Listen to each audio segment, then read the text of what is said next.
ॐ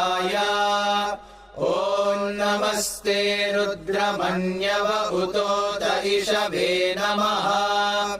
नमस्ते अस्तु धन्वने बाहुभ्यामुत ते नमः। यात इषुः शिवतमा शिवम् बभूव ते धनुः। शिवा शरव्यायातवतया नो रुद्रमृडया।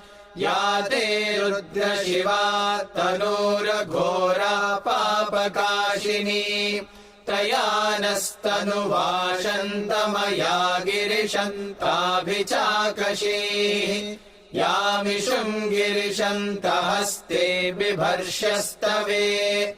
शिवाङ्गिरित्रताम् कुरु माहि गुंसीः पुरुषम् जगत्। शिवेन वचसा त्वा गिरिशा